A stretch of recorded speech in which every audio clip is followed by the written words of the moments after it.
રાધા અષ્ટમી જન્માષ્ટમીના થોડા દિવસો બાદ આવતી હોય છે. ભગવાન શ્રી કૃષ્ણને સૌથી વધારે પ્યારી રાધાજી હતા.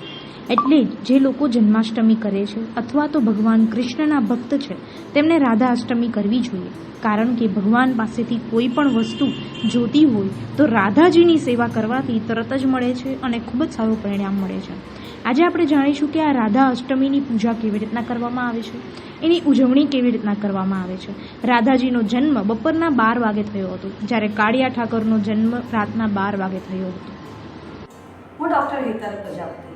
હવે રાધાષ્ટમી આવે છે. રાધાષ્ટમી કયા દિવસે આવે છે? તો રાધાષ્ટમી આવે છે 11 તારીખે. પણ 10 તારીખની રાતથી અષ્ટમી બેસી જાય છે. એટલે રાધાષ્ટમી 11મી તારીખે રાધાષ્ટમીમાં રાધેનો જન્મ આપણે બપોરે 12 વાગે કરવાનો હોય છે. જે કૃષ્ણનો જન્મ રાતે 12 વાગે થાય છે, એ રાધાનો જન્મ થાય છે બપોરે 12 વાગે. આપણે રાધાને ઘરે લાવી હોય કે રાધા આપણા ઘરે નથી તો આપણે રાધાને લાવી હોય તો એ દિવસ સર્વ ઉત્તમ માનવામાં આવે છે.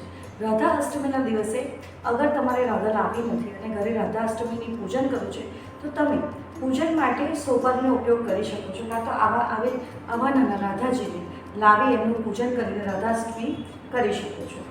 રાધા અષ્ટમીના દિવસે એક ટાઈમ જમવાનું હોય છે, પણ એ 12 વાગ્યા પછી હોય છે. 12 વાગ્યા પછી રાધાષ્ટમીનો જે જન્મ તમે કરાવો છો એના પછી તમે જમી શકો છો. અને એમાં તમે લસણ ડુંગળીવાળું જમવાનું આહાર કરી શકતા નથી. અને જે વ્યક્તિ રાધાષ્ટમી કરે છે એને એક ટાઈમ જમવું પડે છે. બીજું, રાધાષ્ટમીના દિવસે આપણે રાધાજીની પૂજા કેવી રીતે કરીશું? રાધાષ્ટમીના દિવસે રાધાજીની ભોગમાં આપણે માખણ ધરાવીશું. કારણ કે જે વસ્તુ કૃષ્ણને પ્રિય છે એ રાધાને ધરાઈએ તો રાધા બહુ પ્રસન્ન થાય છે. બીજું કે રાધાને દહીં બહુ પસંદ છે અને ખીર અને પૂરી આ વસ્તુમાં રાધાજીને ધરાવવાથી રાધાજી પ્રસન્ન થાય છે અને એમને એ ભોગ ધરાવવાથી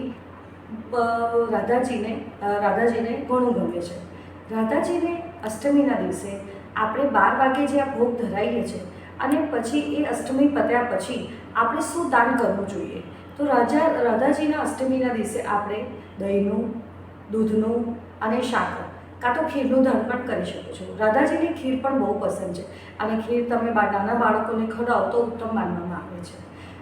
રાધા અષ્ટમી કેમ બનાવવામાં આવે છે?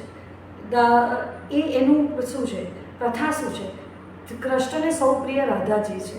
જે રીતે તમારે કૃષ્ણને પ્રસન્ન કરવો હોય તો તમે રાધાને પ્રસન્ન કરવી પડે અને તમે રાધે રાધે બોલો તો કૃષ્ણ બહુ જ પ્રસન્ન થાય છે.